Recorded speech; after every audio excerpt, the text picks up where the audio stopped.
இந்த நாட்டில் படித்த பிள்ளைங்க கூட நிற்கிறீங்க. எல்லாத்துக்கும் போராடி இருக்கோம்.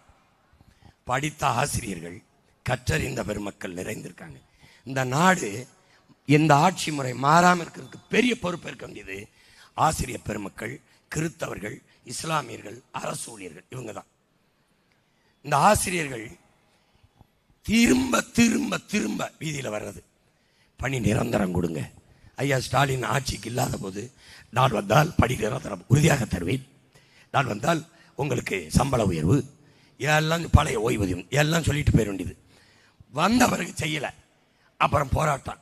இங்கே பாருங்க, அவர் எதிர்கட்சியாக இருக்கும்போது வாத்தியார்கள் போராடினாங்க. ஐயா ஸ்டாலினும் போராடினாரு, நானும் போய் போராடினேன். ஆளுங்கட்சியாக வந்துட்டாரு, அப்பவும் திருப்பி அதே கோரிக்கை வச்சு வாத்தியார்கள் போராடுறாங்க. அவர் வரல, நான் போய் நிற்கிறேன். எப்படி பார்த்தீங்களா கொடுமை என்னன்னு கேளுங்க. ஆசிரியர்கள் போராடுறாங்க, படிப்பிக்கிற ஆசிரியர்கள், அறிவை வளர்க்கும் ஆசிரியர் பெருமக்கள் வீதியில் நின்னா அது நாடு இல்லை, சுடுகாடு. சுடுகாடு கேவலம்.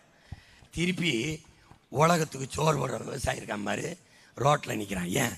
நான் வேர்வை சிந்தி விளைய வச்ச நெல்லை அந்த குடோனை கட்டி கொள்முதல் செய்து உள்ளே வச்சு பாதுகாத்துக்க, ரோட்டில் போட்டு முளைக்க விடாதேன்னு கண்ணீர் சிந்திக்கு நிற்கிறான். அவன் நிற்கிறான்.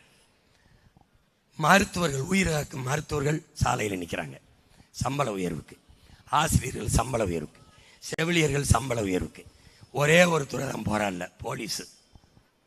அதுவும் போராடிச்சுன்னு வச்சுக்க, மூடிட்டு போயிட வேண்டியதான் நாட்டை.